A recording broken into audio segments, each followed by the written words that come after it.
All right, my name is Michael Miller. I'm 34. Today is March 23rd, 2019, in Chattanooga, Tennessee, and I'm speaking with my father. And that would be Lawrence G. Miller, and I am age 72, and I live in Red Bank, Tennessee, which is part of Chattanooga. All right. Well, so I know part of why we wanted to do this is we want to talk about Grandpa Tony, but I just want to start off by saying, as I think you've seen, no one really believes me if I ever say I'm part Mexican. And obviously, that's more apparent to you just from your mom and kind of your family. But was it kind of something you ever really thought about? Or like, were you aware if there were any like accents? Well, it's interesting because when I grew up, I didn't think much about being Hispanic. I didn't think of myself at all that way, even though we lived in Mexico when I was very young, and both my parents were fluent in Spanish. And there was my grandfather, uh, Anton B. Subia, and we just called him Grandpa Tony. And I knew he was from Mexico, but I didn't really process that in any special way until much later when I realized that he was a really interesting immigrant story. And he and his cousin came from Chihuahua, Mexico, in northern Mexico, and made their way into the United States because they wanted to work in Detroit, Michigan, which was like kind of like the Silicon Valley of its time. So I had the opportunity to grow up when I was young with Grandpa Tony, which was really cool. Yeah, I was kind of curious, just like how present was he for you in your life? Well, when we lived in Royal Oak, Michigan, he was very present. He came over pretty much every morning and had coffee with my mother. So I saw him virtually every day before I went off to school. But we would go over to his house. He lived in a different part of Royal Oak, Michigan, but it was close. And so, he was definitely a part of my life. We did move to California, and that kind of reduced the opportunity to interact with him. But he came out to visit us a few times, and we went back there a few times. I saw him probably about a year or so before he passed away, and your mother was with me, so she did have the opportunity to meet Grandpa Tony. Yeah, oh, that's really cool. Uh, was he like a very private person? I mean, because I know I'm going to ask you some stories, but a lot of those you usually say like my mother told me or my grandmother. But like, did he share a lot about himself?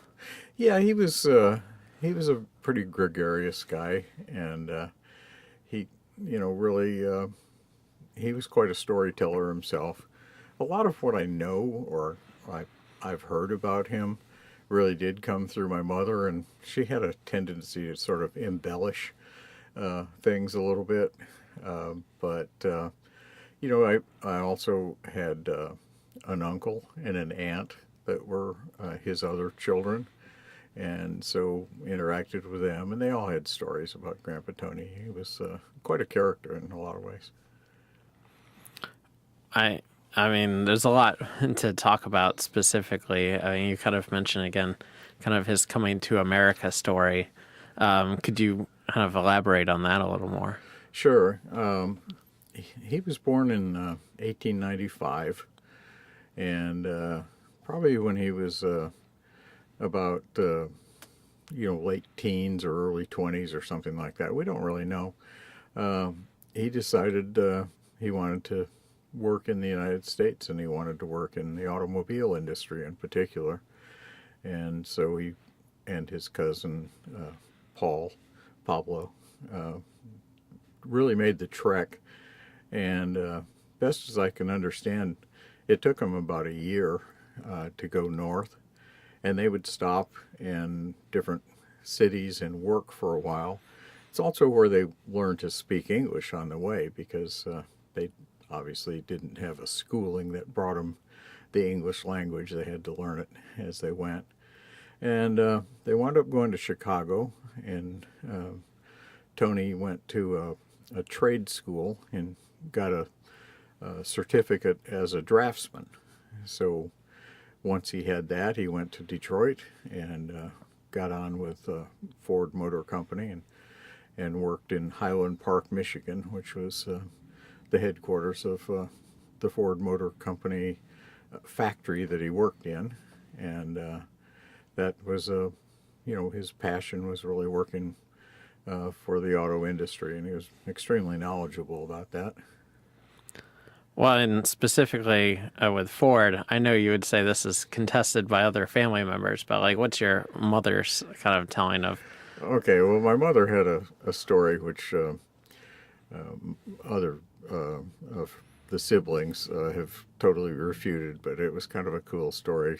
She said that when Tony got to Detroit, he figured out where Henry Ford would have lunch occasionally, and basically just went up to him and told him who he was and showed him his certificate and said he wanted to go to work for Ford Motor, and he was hired.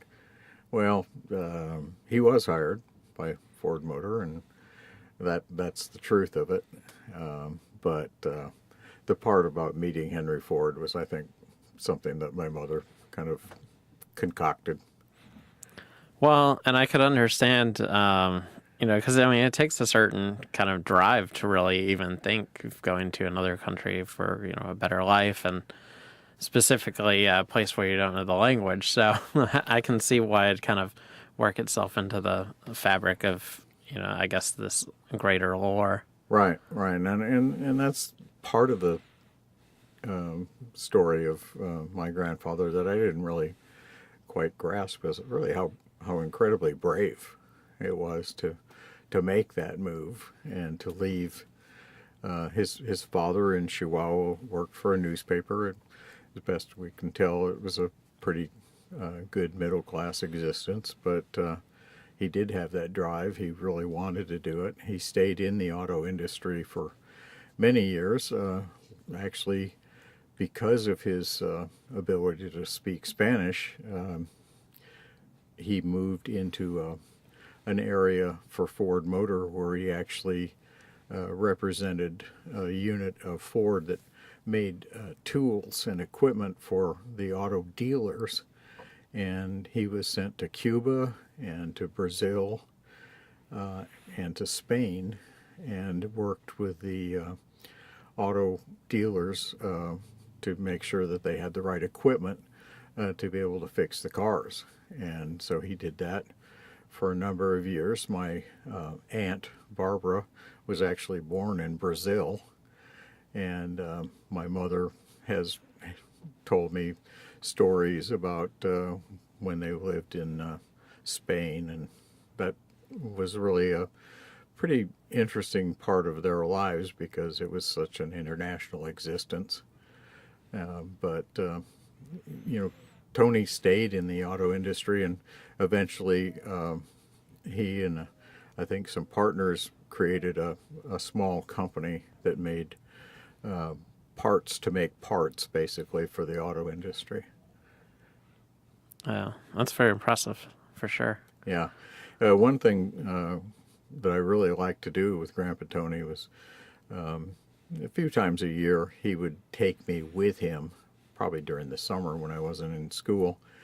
And even though he was pretty much retired, he would go, and he had this routine that he would do every day. And he would go on a bus to downtown Detroit, and he would go to a particular cigar store. He smoked cigars, and he'd always go in and he'd buy a couple of cigars, and then he'd go off to one of the actual factories. And I remember going with him, like, to a company that made Dodge cars, and we were able to walk down the assembly line, and it seemed like everybody that worked in the factory knew Grandpa Tony. They were all, hey, Tony, how you doing? That kind of thing. That was a big deal for me to be able to go with him to see the cars being made and that kind of thing. Yeah. How old were you, like around then? I was probably third, fourth, fifth grade. We moved out to California when I was in the sixth grade. Okay. Yeah, so definitely a big age for being really like wowed with cars. Not Yep. that some people aren't later, but Oh yeah, definitely. Well, Detroit was that kind of place too. I mean, it was so focused on the automobile industry. It was what everybody did. yeah. Well, kind of backtracking, I guess, just a little bit is, of course, Grandpa Tony came from Mexico, went to the United States. Obviously, there's a process that generally happens, especially, now it's more in the news. But, how did he become really a citizen? Well, that's a very interesting story because Grandpa Tony, at the time he came to the United States in the probably 15, somewhere in that era, you didn't really have to do any processing. You just came across. Much later, though, when he was working for Ford, he was actually overseas and he got a telegram that basically said that Ford was doing away with his position. So I'm going to back up a little bit because I didn't get that quite right. When he had the opportunity to go overseas and to work for Ford in this operation that provided tools and equipment for the dealers that were overseas, like in Cuba and Brazil and Spain, he had to have a passport. And he knew that was going to be a bit of a problem because he really wasn't a citizen. And so he came up with this process where he basically claimed that he had lost his papers, that he didn't have his citizenship papers. And he claimed that he was actually born as a citizen of the United States, and he was born in Hillsboro, New Mexico. And so I've actually seen a letter that my uncle had that said, in essence, Mr. Subia had asked for proof of his birth in Hillsboro, and that they could verify that there were Subias that lived in the area, but a fire had destroyed all the birth records around the time when he claimed that he was born. So he was able to use that letter to establish his citizenship and to get a passport so he could work for Ford Motors overseas. So that was the way Tony Suya became a United States citizen.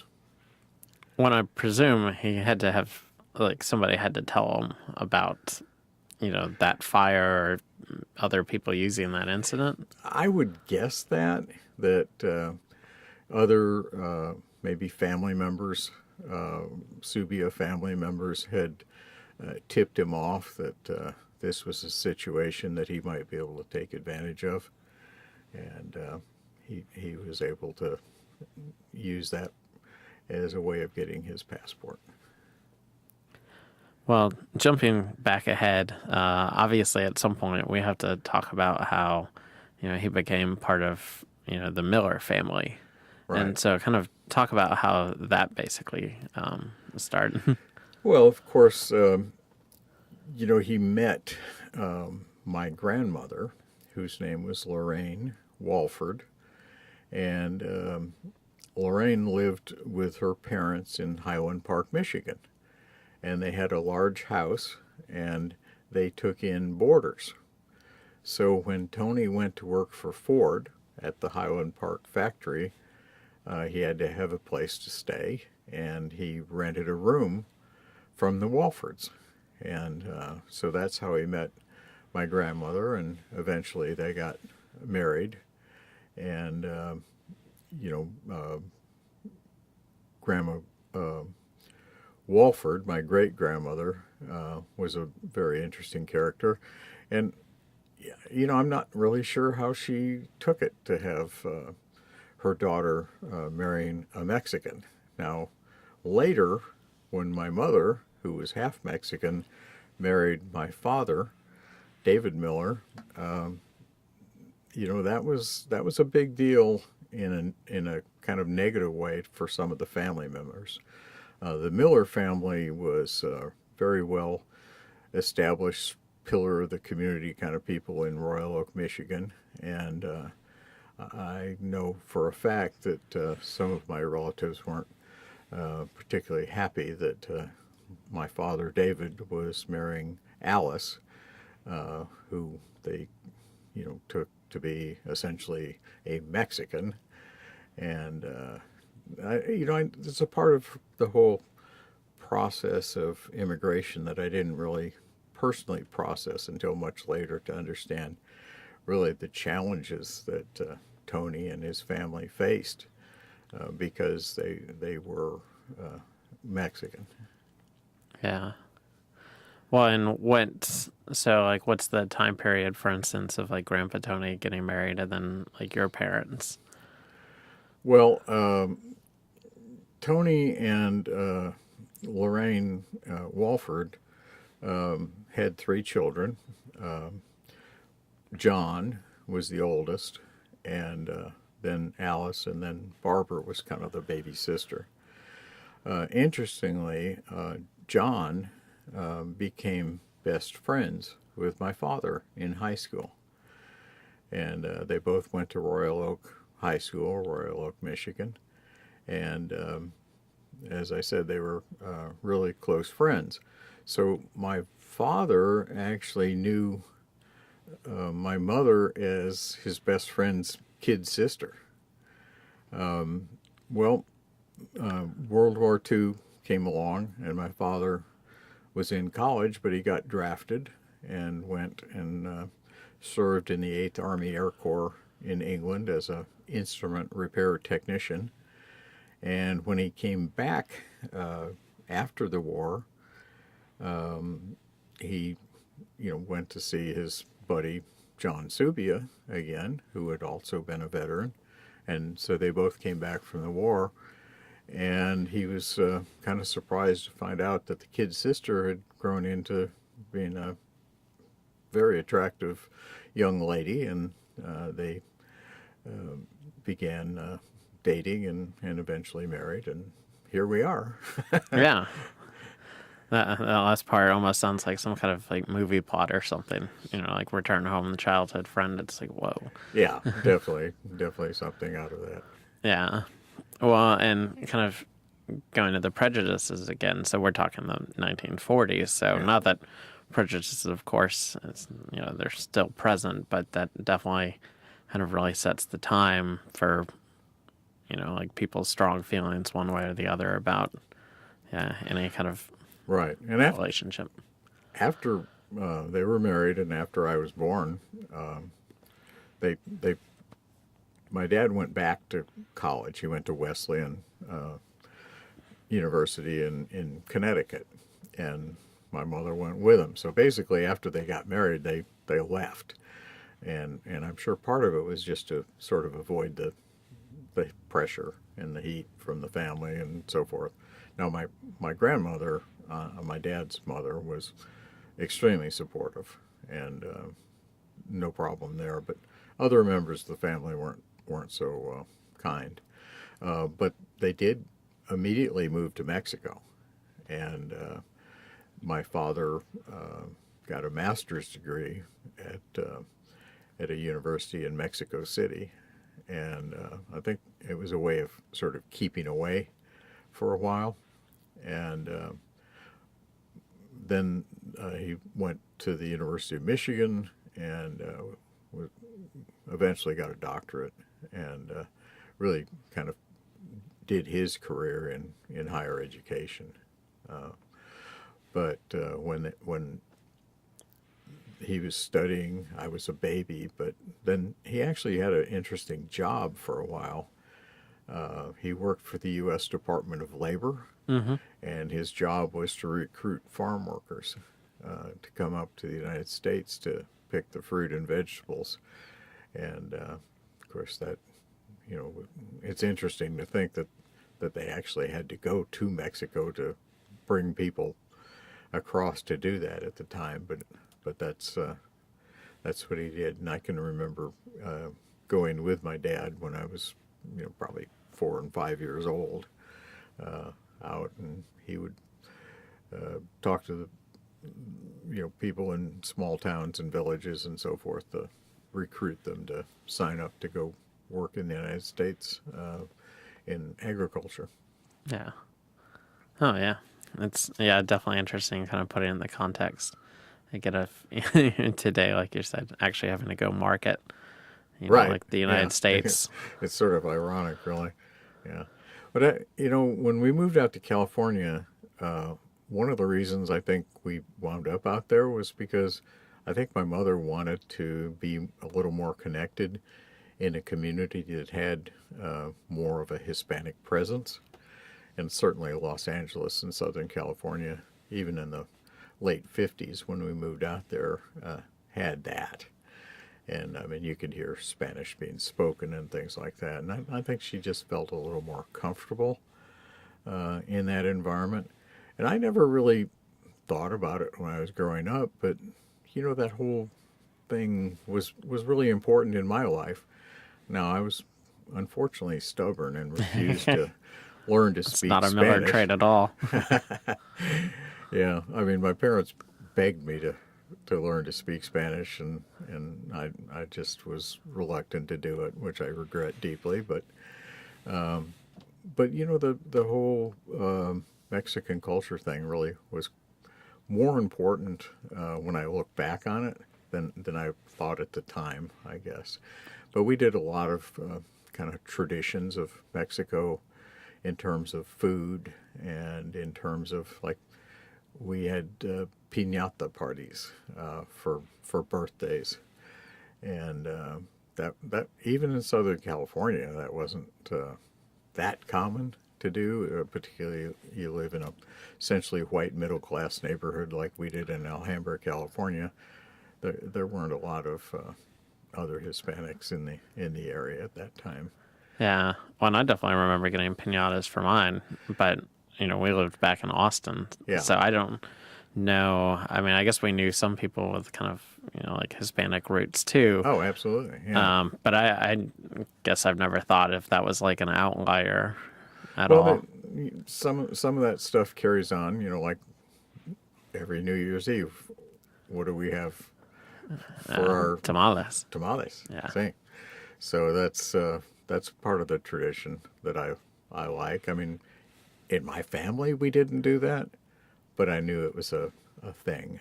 Yeah. And we've I'm very proud that you and your brother know how to speak Spanish way better than I do. Now you learned it in school, but I think that's really cool. Yeah. When I do feel for us, again, like if anybody were to see us, I think it's not what you would think at all, but then go into, like you're in mom's house and, there's just all kinds of things, I don't know, like paintings even from, like Hispanic artists or, things that you've got from Mexico or I presume from your parents, so there's kind of a lot of like attachments that way. Right. No, it's something I wanted to make sure that you and your brother had the opportunity to kind of embrace another culture, and it's really kind of a gift from Grandpa Tony to our whole family. Oh, well, I appreciate it. Just kind of going back to Grandpa Tony, I definitely want to give you time to talk about some of the stories I specifically remember too, or maybe even like what made him really unique. And just him traveling. There's a lot of stuff with him traveling, of course. Yeah, well, and I think part of that is, when he was working for Ford overseas, he did a lot of travel, and he always did a lot of travel. When he, my grandparents got divorced, and he remarried, and with his second wife, they went on at least 3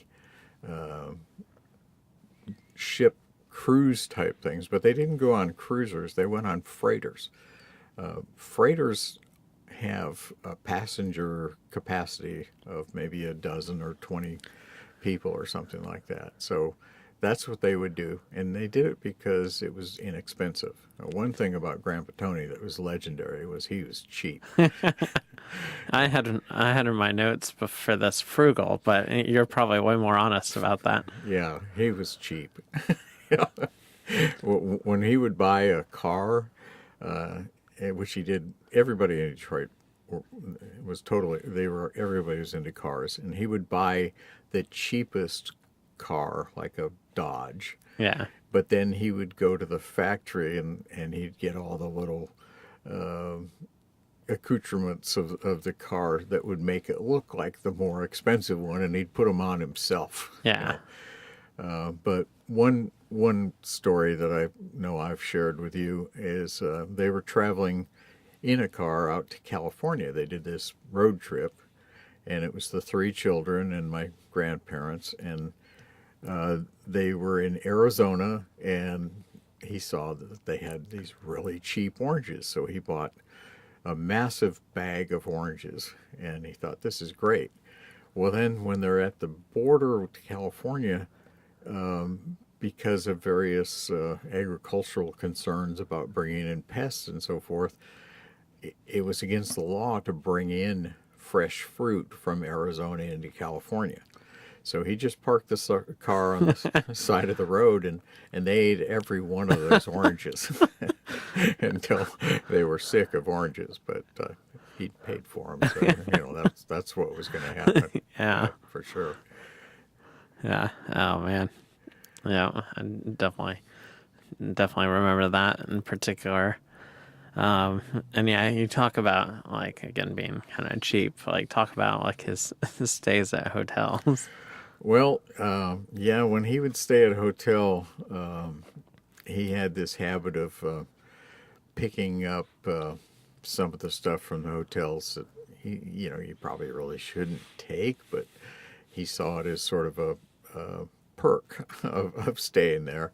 So if you went to Grandpa Tony's house, you would notice that all the towels would say hotel such and such, and all the ashtrays were from hotel such and such. So he was just notorious for, kind of picking up a towel at every hotel he ever stayed at.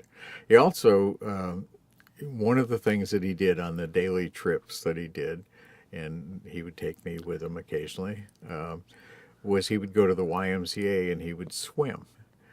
Well, when you went to the YMCA, after you swam, you'd go into the shower. And they had these little tiny bars of soap in wrappers. And every day he would bring home a bar of soap. And in his basement was this, it was kind of a barrel, and he would just put them in there. And so neatly stacked inside this barrel were hundreds of bars of soap because it was free. He paid for his YMCA membership, and he got his bar of soap every day. Yeah, that's so funny. Do you think there was any like, it was just taking advantage of like that opportunity? It wasn't anything, I don't know, a lot of people like his age, maybe something from the Great Depression or just some thought of you never know security would be, like behind that. It's interesting to think about what his real motivation was. Like on the soap, Yeah. he put them in this barrel, and there were hundreds of bars of soap in there. Well, after he passed away, and my uncle, John, was the one that went and kind of cleaned up the house and did the stuff, and he told me that when he picked up that barrel, that all the soap had just fused together. Oh, God. And it was just like one giant clump of soap with the wrappers. Yeah. And so he didn't use it necessarily, Yeah. but it's just sort of the way he was. Like he saved rubber bands. If he ever came across a rubber band, he'd save them, and he'd put them on the doorknobs. And this is something we still do in our I was gonna say that's. I was recommending a friend do that just last week. So right. Yeah, it's uh, it's a family thing. yeah. Well, and kind of focusing it back on the hotel trips. I don't know if this was, like you've told me this, if this was like an exaggeration or like a real thing, but you always talk about like taking stuff, and it's like if you have trouble closing the suitcase because of all the towels and free stuff, it was a good trip. Good trip, good trip. Yeah, you got to sit on the suitcase to close it up because it's filled with ashtrays and glasses and towels and that kind of thing. That was a great trip. Yeah, that's so funny. Yeah. I guess, yeah, it just kind of, like, I mean, those are, again, stories that, you weren't necessarily there for, but have been told to you. But is there, like, any, like, specific standout story or moment, with you and him together? Well, yeah. I mean, in addition to the opportunity to go with him to the factories, where that was really cool. Just that everybody knew Tony. Yeah. When we lived in Mexico the second time, and I was 4 or 5 years old, he would spend the winter in Mexico, even though he lived in Royal Oak, Michigan. He hated winter. So probably about like November, he would go to Mexico and come back in probably April, you know. And he just liked the weather, and he would always be there. So when we were living in Mexico during that period of time he was down there, he was with us, and he would walk me to the school that I went to that I hated so much. It was a Mexican regular school, and I just had the opportunity to be with him even in Mexico. It was really kind of cool. Yeah. Was that, I mean, I guess, he would have been speaking Spanish a lot more than too. So again, is that a moment that really like you thought about that, or were you just so young? It was like, it's what people do. I mean, obviously in Mexico, so it's definitely what people do, but Well, he didn't ever speak Spanish to me, yeah. you know, and maybe if he had, I would have learned it. Yeah. But yeah, but it was just something I kind of took for granted. Both my parents spoke Spanish. I probably thought in some way everybody's parents might speak more than one language, but Yeah. not the case. Yeah. No, you're an optimistic American there in that case. Right. Yeah. I guess kind of you mentioned the last opportunity you got to take mom to meet Grandpa Tony, and I don't know if like he was of poor health or if you knew that you might not get to see him again, but just is there anything more you remember from like that trip specifically? Yeah, sure. That was probably in probably about 19. I believe Mom was pregnant with you, so that would have been 1984. Okay. And he was in a assisted living environment, but it really wasn't. His health was compromised by some heart issues, but he was also a little bit. Maybe he had a little bit of dementia, or I'm not really sure what the medical condition was. But anyway, it was just easier for him to be in that environment as far as everybody else was concerned, for sure. And so we went to visit him there, and he was completely lucid and completely able to walk around and everything. He wasn't infirmed in any way. He met us in the lobby and we went out and sat in the garden area, and he just was great to be with, and he was a person that never really changed for me. I mean, from my earliest memory of him to my end memory of him, he was the same guy. He was tall. He was almost 6 foot tall, and he was light skinned. So when you look at him immediately, you don't. He didn't cry out Mexican. Yeah. Now his accent, he always had a very thick accent. He was an extremely well learned man. not a well-educated man because he didn't have that opportunity, but he was just a total sponge in terms of learning things, and he brought to his family opportunities. He would take them to see opera, but he would take them to see wrestling, and he was just convinced that you had to experience all aspects of life to be prepared for all aspects of life. So Yeah. that's just the way it was. Is that something you think you've tried to, like, if there's any lessons or, thoughts on life, is that something you've tried to take away, you feel? Yeah, I definitely think so. I mean, my parents were similar in bringing many opportunities to us as children, my sister and I. And, I think we definitely tried to do the same with you guys. I don't think I ever took you to a wrestling match, but, we've experienced a lot of things. And that's definitely in the tradition of really all my parents or grandparents were into having us learn and grow. Yeah. Yeah. Well, is there any last thing, you would really like to impart, about Grandpa Tony? Well, I think his significance to me is on multiple levels, but at this particular time, I think the thing I appreciate so much more than I did when I was a kid was really the courage that he showed to come to the United States from Mexico and to have his dream, his American dream of working in Detroit, Michigan in the auto industry.